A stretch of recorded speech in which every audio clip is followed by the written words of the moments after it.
Do you think they do, astronauts, it in space? It. You do? Yeah. Me too.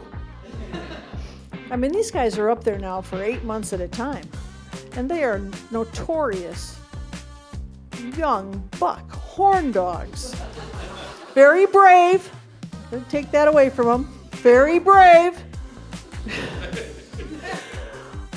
But they're not giving up sex because they gave up gravity on Earth. Not happening. My name's Ethan.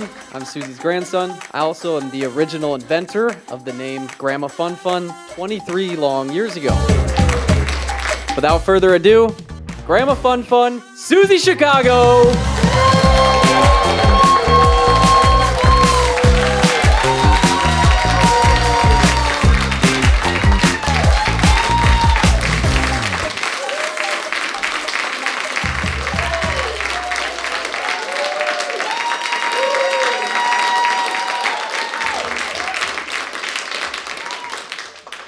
Thank everybody for coming out, first of all. I really appreciate it. I really, really do. I'm going to move this because I don't like anything thinner than I am next to me. How about my grandson, huh? Amazing. He came all the way from Albuquerque with his girlfriend, and she's running around. She's our PA now. Anyway, I would take a bullet for this kid. I would cover up a crime for him. But Ethan, don't commit any crimes, please. He called me Grandma Fun Fun for the first time when he was 4 years old. And I took $5 out of my wallet and I gave it to him. Because he likes money, even at 4. You have to reinforce these behaviors with kids. Parents know this, right? My hair. With this humidity, no matter what I do, I always look like I'm on the $1 bill.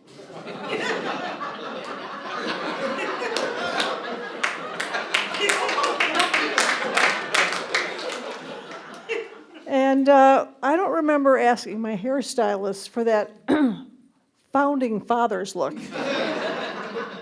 But I got it. I'm AI. Age-inappropriate. I'm not proper, nor will I ever be, and I'll never be age-appropriate. Why? You're only young once, right? But you can be immature indefinitely. That's me. I was born on the streets of Chicago. Actually, on the sidewalk. On a hot September day, my parents entered the lovely, beautiful confines of Wrigley Field. My dad is a die-hard Cubs fan, season's tickets. My mom, 9 months pregnant.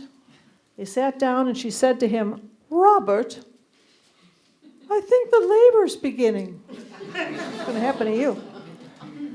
And he said, "Doesn't this take a long time? We got to get you a bear." So she had 2. And a few of these. It's 1955. And at the 7th inning stretch, she grabbed his arm and said, "Robert, the baby's coming." So he got in a taxi, went to Michigan Avenue, pulled up in front of the hospital. The orderly came out with a wheelchair. She sat down, screamed, and out I came.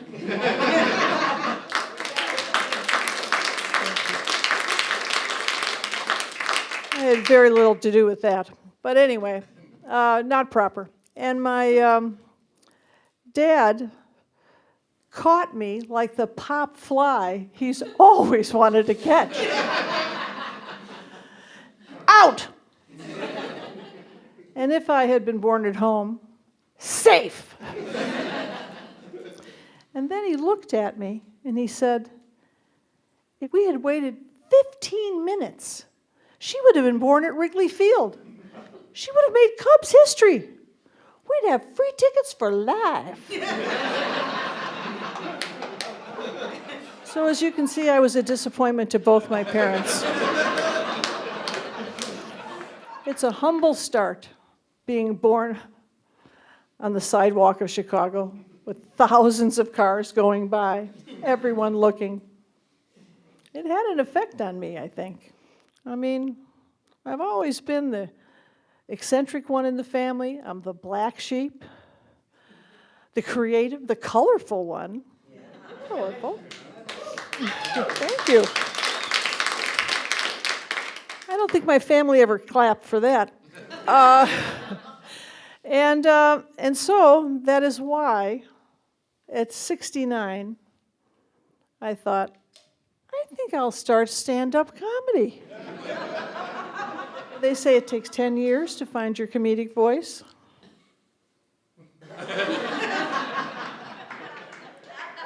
This is the voice.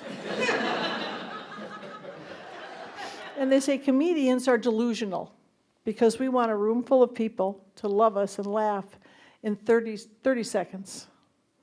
So at 69, starting comedy, it's a grand delusion. And I think my delusions are better off shared. I like to share. So welcome to my late life crisis.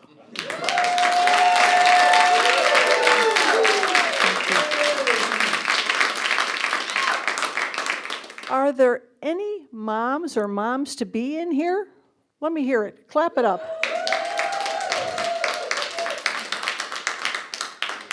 Well, I'm the matriarch of our family. I didn't apply for this job. I didn't fill out an application. I just didn't die.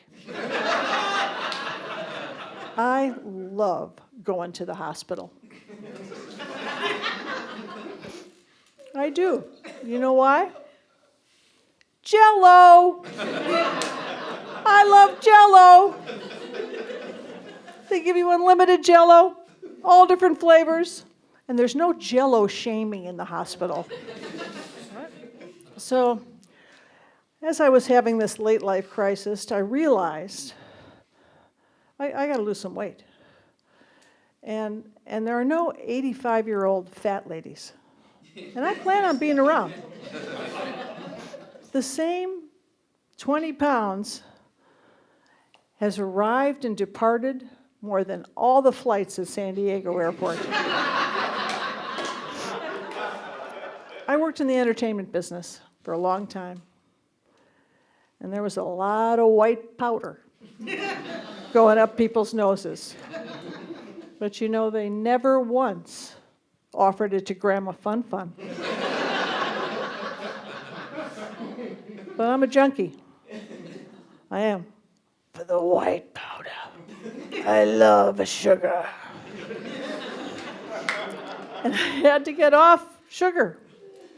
So I had to get on the stick. You know what the stick is? It's terzepatide. Ozempic's overachieving little brother.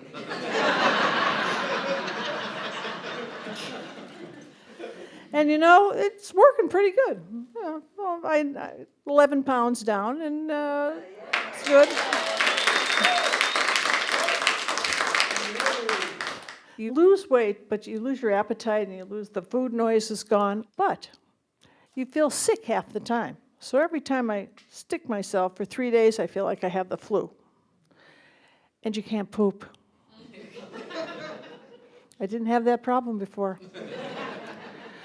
So my fellow stickers, it was a Facebook group of people all over the world on this, they gave me some tips. One of them is a tea we drink every night before we go to bed.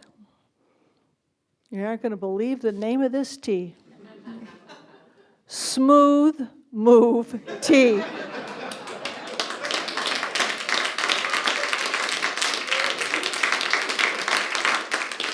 That's not a joke. I didn't make that up. That's what it is. And you know, I shit you not.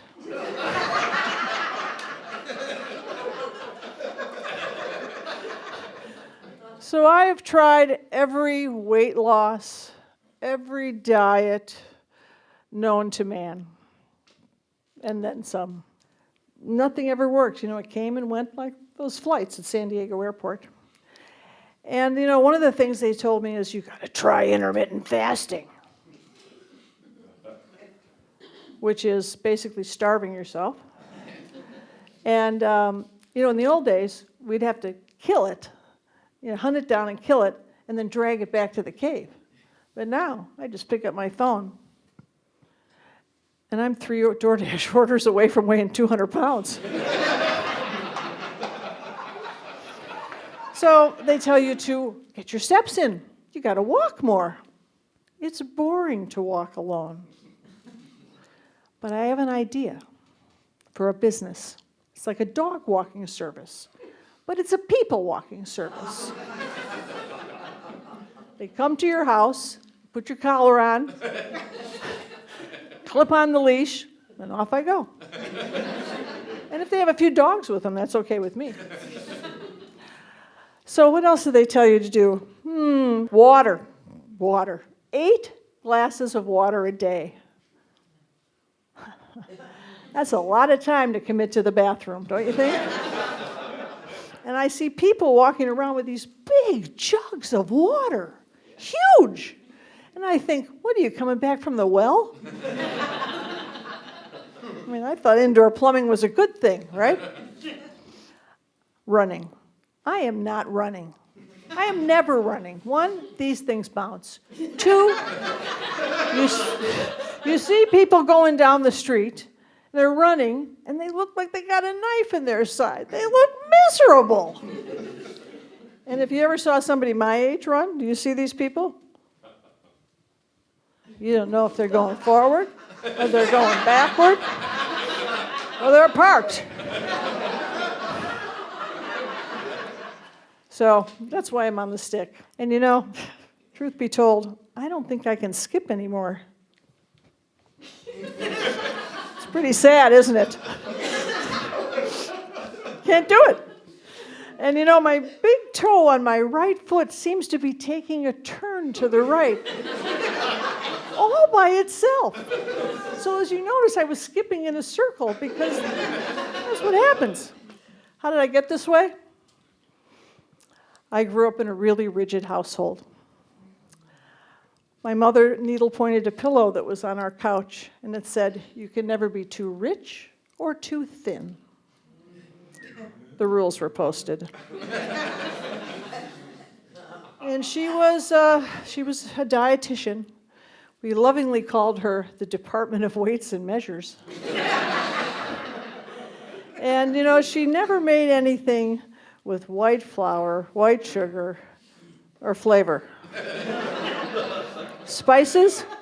No spices. We were all trying to adhere to all of this, and my father always sort of had a dad bod. I was as thin as a Gillette razor blade, and I couldn't figure out why is he gaining weight? How could that happen? Until take your daughter to work day. We had our breakfast in the morning, left the house for work. Our first stop was Walker Brothers Pancake House. Second breakfast. And we had pancakes and bacon, and as I was eating the last bite of that pancake with that syrup dripping sweetness, he looked over at me and he said, "And we won't be telling Mother about this." For lunch, where did he take me? You can't even guess. The Playboy Club. And 11-year-olds weren't allowed in the Playboy Club. But the insurance inspector, my father, and his assistant, me, were sat in a booth in the dark in the back. And I looked around and I saw these gorgeous bunnies with, statuesque, beautiful figures. And I thought, are they some relation to the Easter Bunny? like Santa's elves, because the Easter Bunny was doing better than Santa from what I could see. The bunnies wore, if you'd have never been to a Playboy club, they wore black strapless satin bathing suits. And they had big ears and a cotton tail, so when they walked, that derriere shook and the tail shook. Black fishnet stockings, black high pumps, and they were carrying a tray with one hand, never spilling a drop. These bunnies had mad skills. So this beautiful statuesque bunny came to our table, and she said to my dad, "What name is the account under?" And he looked at her headlights, and he said, "W, E, E, E." Dad, stop it, please. And on the way out the door of the Playboy Club, he said to me, "And we won't be telling Mommy about this one." So then was a little dessert after the Playboy Club. I mean, this man was a professional. And we went to Peacock's Ice Cream, which in Chicago is like Handel's here. And I could hardly eat. You know, I had like this cup of ice cream. I didn't even get a cone. But my dad, he was like... He was just hitting his stride, man. Down that cone. So I never really knew what it was he did for work. But I did learn how to eat forbidden foods and what not to tell mother. Bingo. And you know, my mom, you know, she starved us, and she created an entire family with an eating disorder. Whole family. But we were thin. So when he got home, I mean, this guy was relentless. He had 2 strong martinis and some mixed nuts before dinner. And we sat down at dinner, and I couldn't eat. I mean, that was so much food, so much, and I was flying from that sugar, let me tell you. And so I'm sitting there looking at my plate, and my mother says, "Suze, you haven't eaten a thing. Are you all worn out from your big day at work with Daddy?"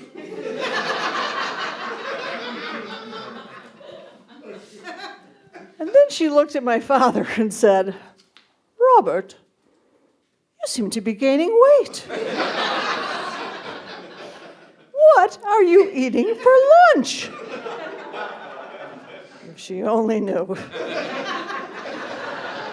They went to their graves. I never told this secret.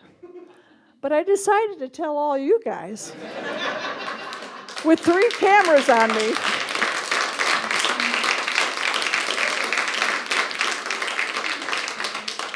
Yeah, with 3 cameras rolling, and I said, I hope they don't have YouTube wherever my parents went. I don't know. Anyway, so all this lying and deceit, and you know, my mother was, you know, restrictive, and my father, you know, he waged that war single-handedly, stealthily, to increase his calorie count. And with all this deceit and all this, you know, underhanded secret eating and whatever, it did not help me to be very good at choosing a partner. Because truth was not really a big commodity in our house.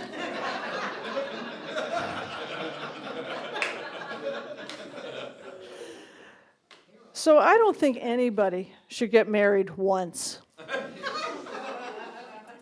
That's why I did it 4 times.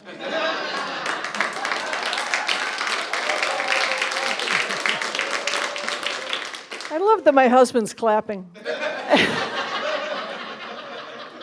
Anyway, husband number 1, you know, and I like my men dark roast, because I'm pretty white, you know. Mayonnaise gets advice from me. And so I'm a little cream in their coffee, and it's a perfect add-on. Anyway, so my first husband, Giorgio, was tall, dark, handsome, Greek, and a football player like those Kelsey boys. You know those Kelsey boys?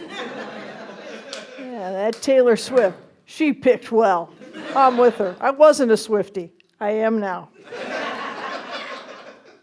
So anyway, so Giorgio, on our honeymoon night, you know this, announced in our San Francisco hotel room that he was gay. It's okay. My friend always says, everybody's a little gay. Anyway, I called my dad crying and said, Dad, Giorgio is gay. And I don't think that's the word we used in 1973. And he said to me in his infinite wisdom, well, you made your bed, Susie. You sleep in it. That's the problem, Dad.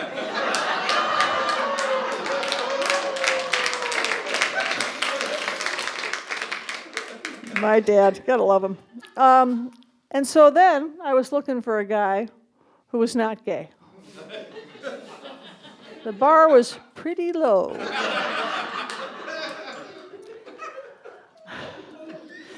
Now, I love gay men.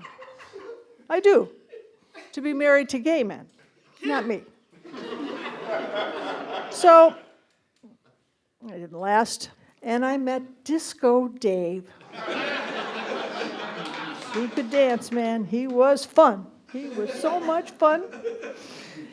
And he was one of those dogs that are hard to keep on the porch.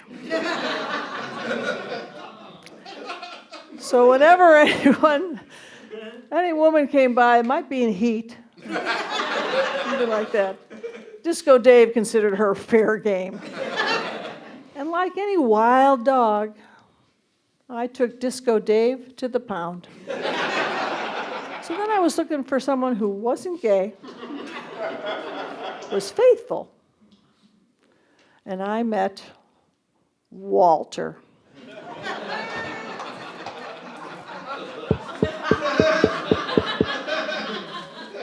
You see, I had a broken picker. Anybody here have a broken picker? There you go. When you see a guy, all those red flags, and you go, yeah, that's the one I want. I'm sorry, you're probably a very nice man. Walter was not gay. He was faithful. He was dark roast, like I like him. But he had one fatal flaw. What do you think it was? He was a woman. Boring in bed. So when old Walter flared his nostrils at me and he got that look in his eye, I would reach in the nightstand and I'd put a stick of gum in my mouth. I had to have something to do. And I'd say, Walter, Walter, Walter, hurry up, my gum is losing its flavor.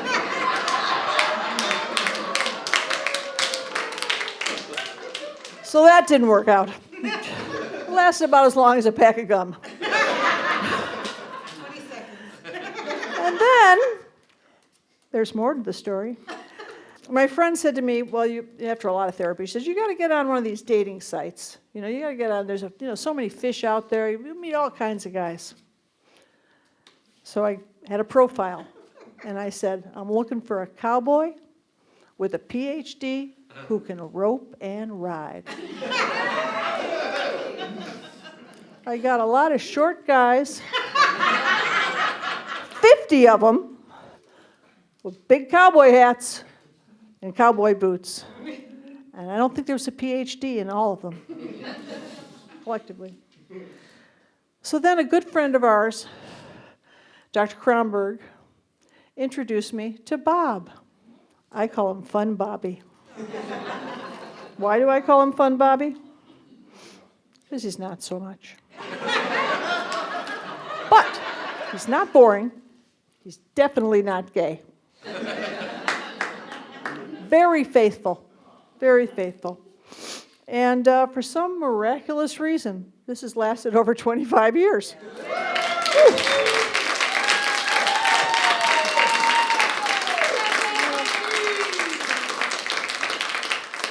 Well, you haven't been there, but anyway, no, I'm happy as I can be. And you know, we have so many things that we share in common that we love, and he loves me. He accepts me for who I am. I mean, he supported me in this crazy comedy thing at 69 years old. I mean, he's been with me, so thank you, honey. And we have a love that we share of outer space.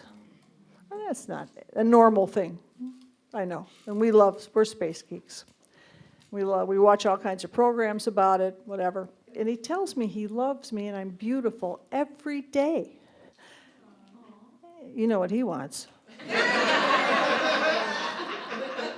So anyway, I Googled this subject, and nothing came up. And I have Googled it probably more times than I care to admit. Do you think they do, astronauts, it in space? It. You do? Yeah. Me too. I mean, these guys are up there now for 8 months at a time. And they are, notorious, young, buck, horn dogs. Very brave.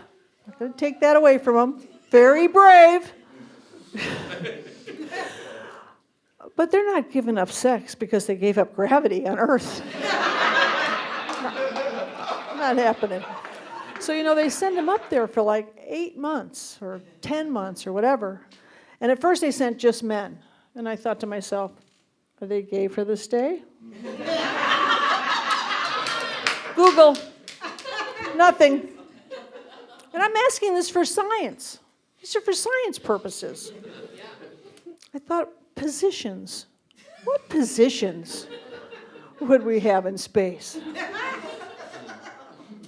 Missionary, doggy style, cowgirl. And even if you aren't into bondage, you got to tie one person down.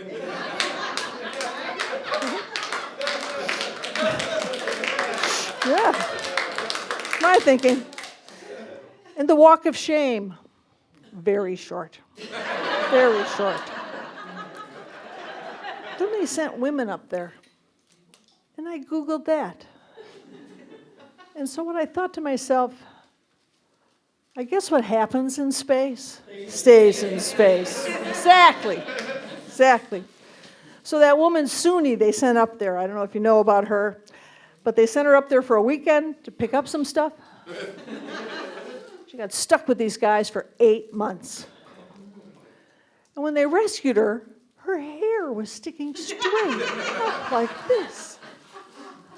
And I thought, she did them all.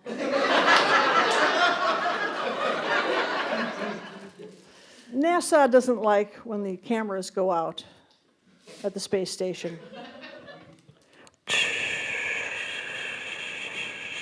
ISS, this is Houston. Go ahead, Houston.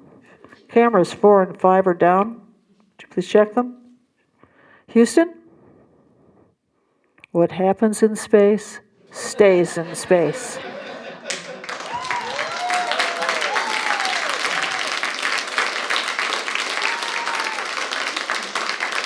I am Suzi Chicago. Thank you for joining me in my delusion.